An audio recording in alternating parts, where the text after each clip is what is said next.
Como que são essas regras para operar com tempos gráficos maiores, para ter boas rentabilidades, para ter boas operações no mercado financeiro, ter dinheiro no bolso no mercado financeiro? Simples. Primeira coisa a se fazer é buscar a tendência. Qual é a tendência que está aparecendo para você no tempo gráfico de 4 horas? Vamos pegar aqui, ó.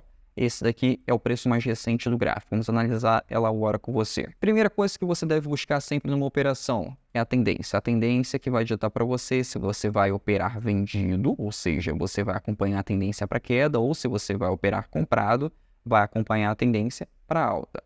Primeiro, a regra básica é essa. A segunda regra, eu já aconselho você já a anotar desde a primeira regra. A segunda regra é, você vai buscar um movimento de força. No movimento de força, esse aqui, ó, impulsão, retração e impulsão.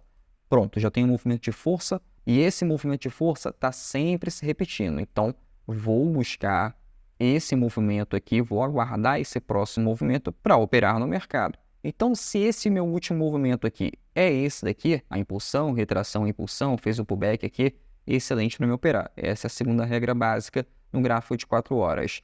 A partir daqui, podemos ir para o gráfico de 1 hora, porque lá no tempo gráfico de 1 hora, eu vou ter entradas escondidas no trade, ou seja, todo esse movimento aqui que estava lá no tempo gráfico de 4 horas, eu tenho micromovimentos, ou seja, eu tenho fractais dentro de um movimento maior. Só para explicar bem para você o que é um fractal, é isso aqui, ó. Isso aqui, vamos supor que está no tempo gráfico de 4 horas, identifiquei esse movimento. Dentro do tempo gráfico de 1 hora, eu vou ter esses pequenos movimentos aqui, acompanhando a tendência no tempo gráfico maior.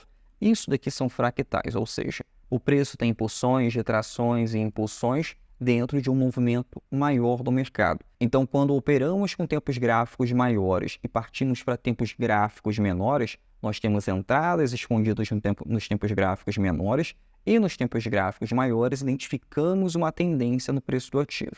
No nosso caso aqui, temos o gráfico de 4 horas que identificamos a tendência no euro e no dólar e partimos para o tempo gráfico de 1 hora. Nesse tempo gráfico de 1 hora, buscamos o último movimento aqui, que é um pequeno movimento escondido, que é essa impulsão, retração, e ele precisa fazer só mais um movimento para confirmar a minha entrada, que é isso aqui, uma nova impulsão, ou seja, ele fazendo esse movimento de força para uma tendência de queda, eu tenho aqui a minha operação para fazer minha entrada, ou no recuo, num pullback, no fundo desse pullback, ou no rompimento. Eu particularmente gosto muito de operar rompimentos, mas isso funciona melhor no tempo gráfico diário, quando trabalhamos com tempos gráficos menores.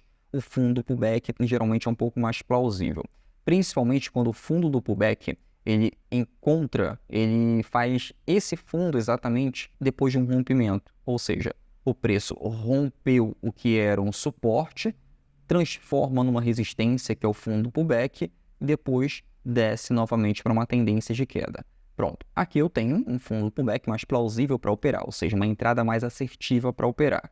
E com isso eu aproveito uma nova impulsão no trade, uma nova impulsão no gráfico. Geralmente esses movimentos aqui, no tempo gráfico de 1 hora, tempo gráfico de 4 horas, no mercado de Forex, tem uma rentabilidade de 0,30%, 0,40%, mas isso aqui no mercado de moedas é muito dinheiro. Isso aqui no mercado, principalmente operando no mercado da alavancado, você consegue alavancar o seu capital em até 500 vezes, ou seja, uma excelente alavancagem dependendo do capital e a experiência que você tem.